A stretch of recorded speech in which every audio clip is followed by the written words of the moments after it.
Hey everyone, it is, let's see, Monday, July 3rd, 2017, and it's time to go to work on music. It's been a great day so far. I'm in a really good place, feeling good, and excited for a productive session. So, gonna hit the online class front. I'll update you guys with what I'm doing there. Going to get a quick guitar practice in. I'll update you guys with what's going on with that.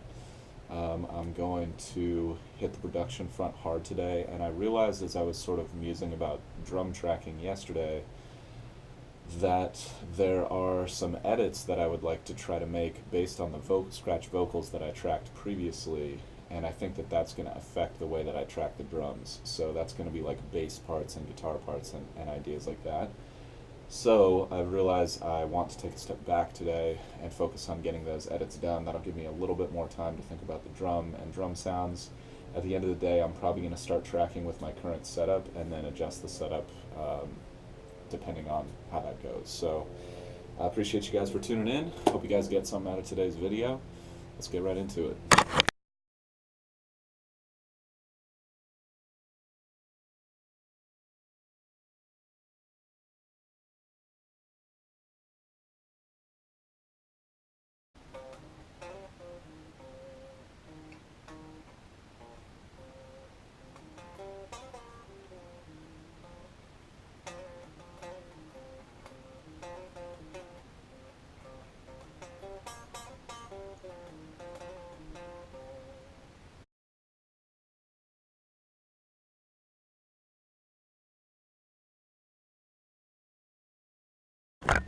Alright, really good progress, everybody.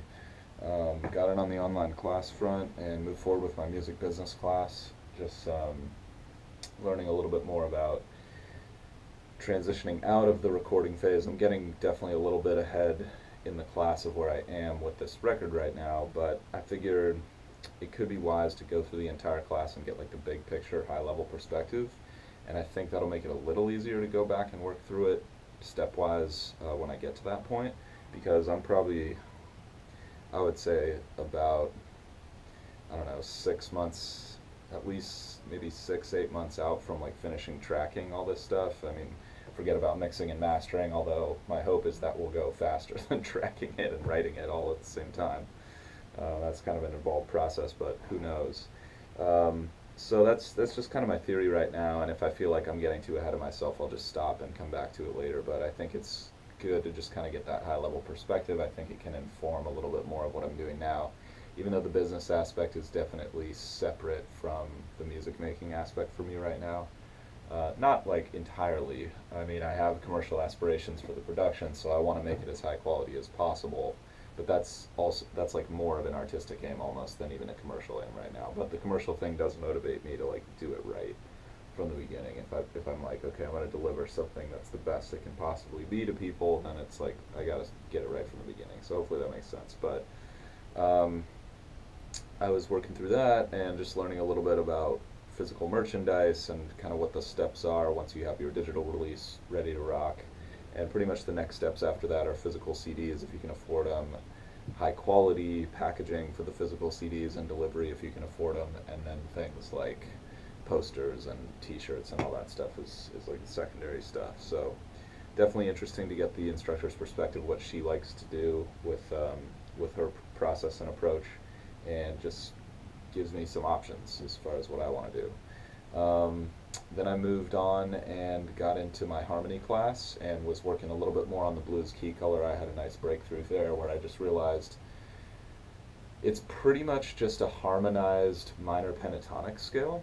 And when you harmonize the minor pentatonic scale, you basically just get a bunch of dominant chords. So it's all major sounding chords. They all have major third intervals in them, as far as I can tell. Correct me if I'm wrong. But it is in the order of a minor scale. So the movement of the chords gives it like this minor key color, in my opinion.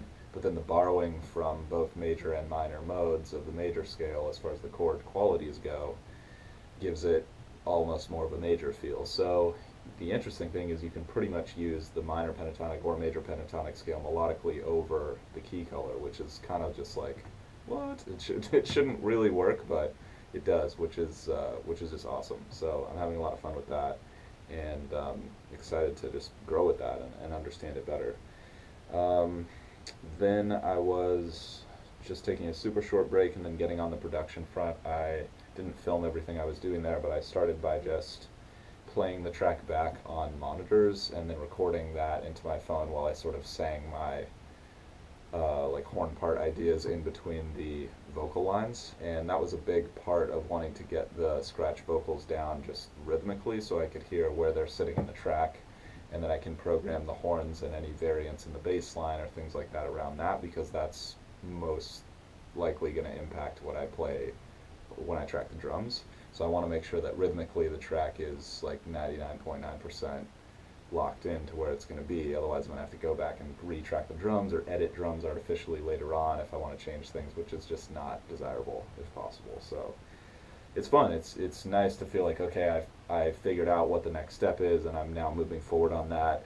Even though I'm definitely hitting some roadblocks as far as like making decisions about exactly what I want it to do, because sometimes intuitively I'll come up with something and I'm like, wow, that does not work harmonically, and that is like really weird, and that could really turn a lot of people off. And then I'm like, okay, what would be like the safer version of that? And so that's what I was kind of A-Bing with the guitars, and it's a really hard decision, guys. It's such a difficult decision, man. It's like, shoot, what do I want to hear? I think that's really the question at the end of the day. I want to go with that, because there are certain things that I could do and say, because there's like a part where it just harmonically it makes no sense essentially, but it like mirrors the story of the song, because I'm talking about something that doesn't work.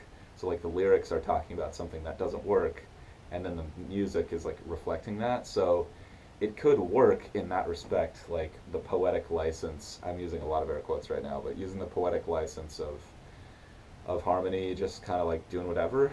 And I guess if you do it intentionally, if you know you're breaking the rules, maybe it's okay. I mean, really at the end of the day, it all comes down to like the vibe and the feeling, the emotions. So it could work emotionally for the song, even though intellectually it doesn't necessarily work, which is hard. You know, I'm getting into some new territory for myself. I'm stretching my boundaries a little bit with that, which I think is really good.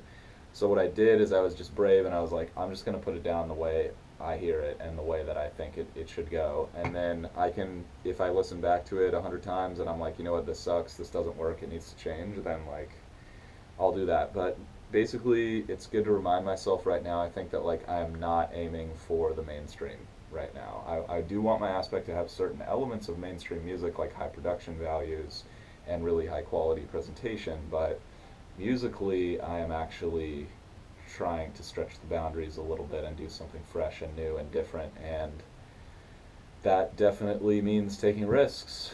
That means taking risks, because this stuff isn't necessarily proven one way or the other that people are going to vibe with it. And if people are like, what the fuck is that, that sucks, then like maybe I'm not really fulfilling my purpose in making this music right now. So I'm going to sit with that for a while. Let me know if you guys have any thoughts on that. It's kind of a complicated question, and maybe we all have to come up with our own answers to that. But at the end of the day, I think it is about what I want to hear, and if it's too weird, then I'll redo it. But that might be something I'm going to have to grapple with throughout the course of writing this song, and that's okay. That's part of the process, and that's what I'm committed to. So appreciate you guys so much for tuning in. Hope you guys are out there having an awesome awesome day, awesome Monday, awesome good start to the week.